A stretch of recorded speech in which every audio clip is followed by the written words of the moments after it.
patients should be paying for the appointments that they don't make. Well, we have to do something. We've got a crisis, and we've had a crisis for many, many years. It's just not simply good enough to say, please cancel your appointment if you're not turning up, because people don't. If you have an appointment with a solicitor, a lawyer, a hotelier, a taxi driver, a dentist, you will get charged if you don't turn up. So what's different about the NHS? What is it that people think, it doesn't matter, I don't have to phone up and cancel, it's just the NHS? But actually, the cost of the NHS is extraordinarily high of missed appointments. And the vast majority of people, there are some mitigating circumstances sometimes, but the vast majority of people are just too lazy to make that phone call and say, I can't make it, or I don't need it anymore.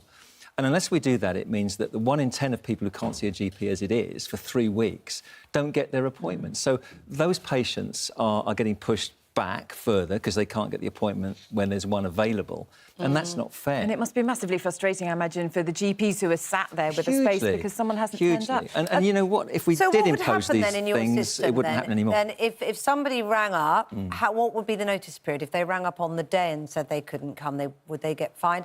Because then you'd have to then contact someone, wouldn't you, and say there is now appointment free? You wouldn't need to, because people are on the phone all the time asking for appointments. The pressure of appointments is enormous. So it'd just be a gap that would then get filled. Yeah. I mean, hospitals do send messages saying your missed appointment cost our hospital, you know, £160. Some practices send an SMS message saying, just a reminder, you have an appointment with us in 48 hours' time.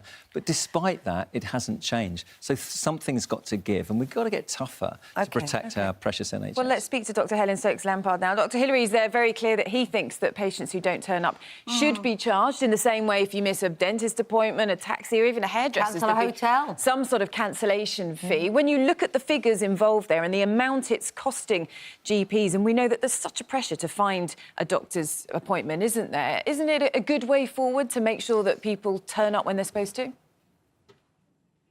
Well, I completely agree. We've got an NHS under huge pressure. We're desperately short of GPs and nurses in our surgeries.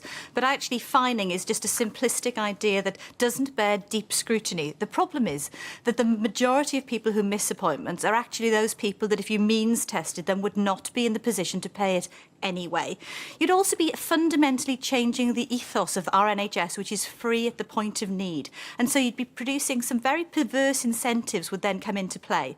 So if we look back at what the real issues are, people not turning up, sometimes people think it's going to be too difficult to cancel the appointment. They spend 15, 20 minutes online trying to book the appointment. They think it'll take as long to cancel, when the reality is we've made it much simpler for most patients to cancel.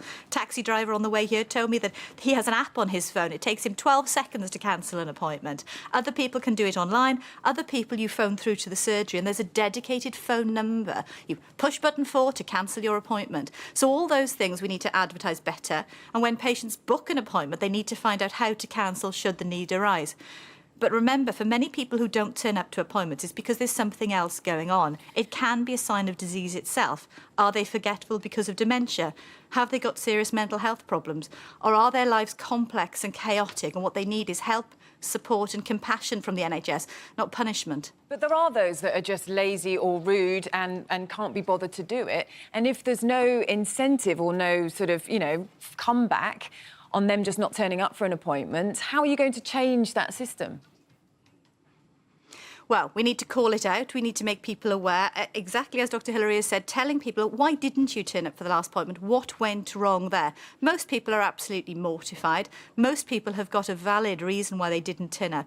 We just need to make it as easy as possible to remind people regularly that they have an appointment, make it easy to cancel, because every appointment is precious. If our NHS is stressed, we need to fill the appointments with the people who need it and encourage everybody to use the NHS as responsibly as we possibly can, because if we don't, we risk losing it, and everybody will suffer. What about the point, Dr Hilary, that practically, how are you going to collect this money? Especially as Helen says, that the large proportion, she says, of those who do the forgetting to cancel are those who probably aren't paying for... The same way they do it in Scandinavia, America, France and Germany. If they can manage it, why can't we? Though, don't they? Yeah, they're different systems, but people charge for their appointments, and if they're means tested, they get the money back. We could do exactly the same. We're just too soft in not being bold enough to make these changes. And Helen makes some very good points, and I'm a great admirer of the work she does for the Royal College, but actually, she's not representative of most of her members' views. 70% of GPs believe we should start getting tougher and charging patients when they just are too lazy to cancel their appointments. We are making it easier, but still people aren't doing it.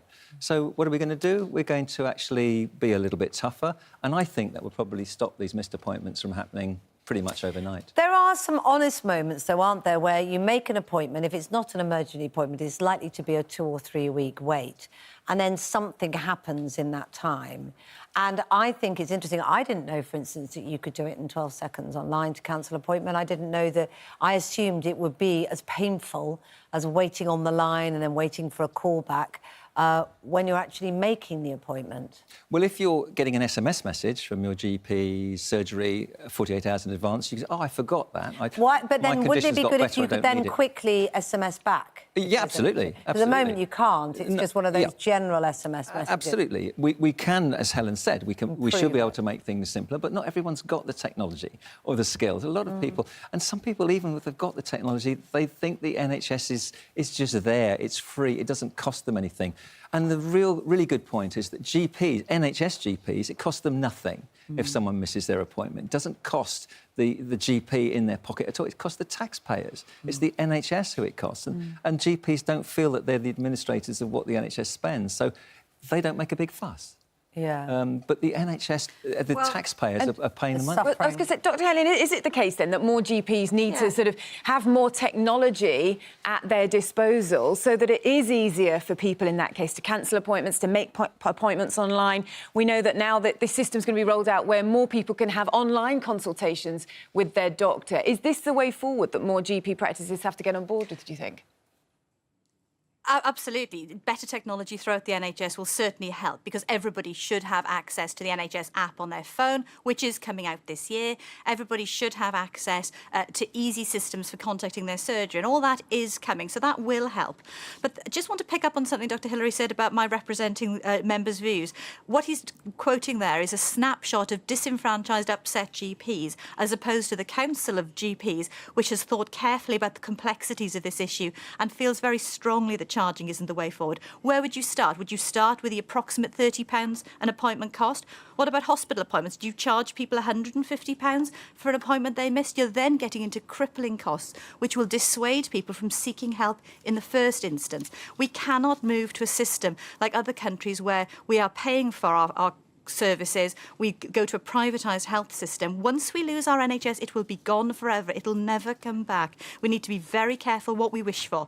What we have is precious. We need to look after it, invest in it properly, and all work together to be responsible for the use of it.